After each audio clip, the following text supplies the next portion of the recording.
This is a video explaining the use of media technologies in the construction, research, planning and evaluation stages. The main technology we used throughout the production process and the whole process was Blogger, as it was the place where we stored and logged everything we did concerning construction, research, planning and evaluation. Everything gets logged that we do, and it's really easy, and it's a simple way of keeping track of all the work that's getting done. It's easy to upload photos, videos, PowerPoints, and it's just really effective in keeping track and using different media techniques and to show the work you've done. And by that I mean PowerPoints. You can add presentations, you can add tables from Word, and that just gives the blog a bit of a different side instead of just text and pictures all the way through. Another media technology we used was YouTube, and this was really important all the way through our research and also our construction. It was important for our research because we used it a lot to find videos from major artists in our genre to get a great understanding of the codes and conventions that we'd expect to find in a traditional sort of urban music video. So we found stuff like we pretty much had to film in an urban feeling town, city, sort of a city feel, so like tower block flats.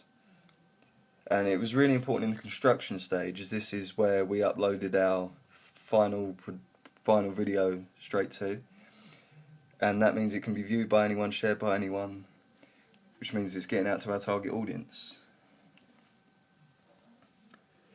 Google we again used to research with.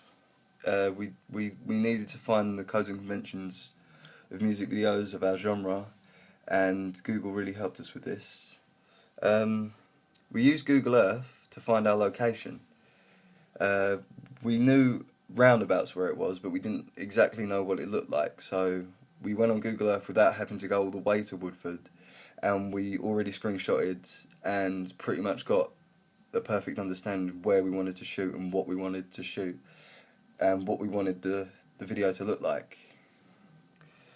While we were out shooting, we used a Pentax digital SLR camera. It wasn't from the school, it was our own, and this meant that we could effectively film we didn't have to wait for a school camera to become available, we didn't have to wait for other people to finish what they were shooting, which was really important because it meant that we could film when we wanted to film. It wasn't that we were waiting for other people to finish. Because it was an SLR camera and not a school sort of handycam, it gave us a bit more freedom with zoom and focus, so we could focus the foreground and blur out the background and vice versa. And because we used two different lenses, we got a greater variation of focal length. So for the shorter shots we would have used the shorter lens, get more focus, and then for the longer shots we could get more zoom on and squish in the photo a bit. We use Sony Vegas as our editing software. This is again our own editing software. We didn't use the school's editing suite because we wanted to skip the cues. We didn't want to be waiting around for other people to finish what they were doing. Sony Vegas was actually, once you've got the grasp of it, it's really easy to use, and you can easily cut, slow down, speed up footage that you've already taken. You can mix up shots, you can rotate shots, and colour correction was on the Sony Vegas was really important. We put a colour correction theme all the way through our video, and that gave it a real dark feel with the darker contrasts, and it gave it a more urban feel as well with the darker feeling that it gave, and it gave the character more emotion, and you felt more towards it. Photoshop we used for the digipack and magazine production, ancillary tasks. and their designs. We had initial designs before, and this was pretty much getting used to using Photoshop. We understood that layers were used for the background, the text that would go on top of the background, and then little logos from iTunes, HMV.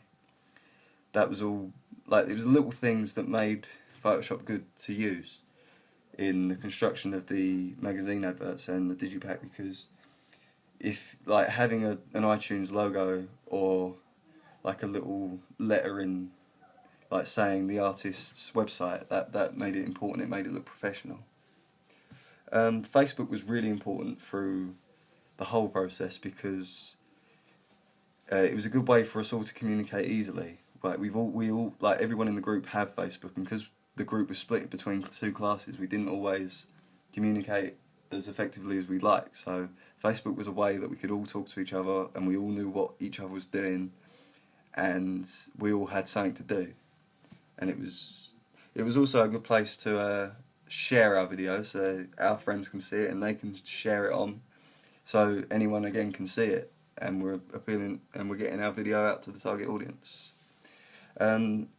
Me and Charlie both got iPhones, and it was really good to have around on the shoot because it was in your pocket, but you could take photos of the production taking place, and it was so simple to upload photos back onto your computer and then just put them straight onto Blogger. You can also upload videos straight to YouTube from your iPhone, which is what I'm about to do, and it's really helpful and really handy. Using all our media technology, it was all important in its own right, and without all of this media technology, the production, the construction, the research, the planning, and the evaluation wouldn't have been as effective as it has been.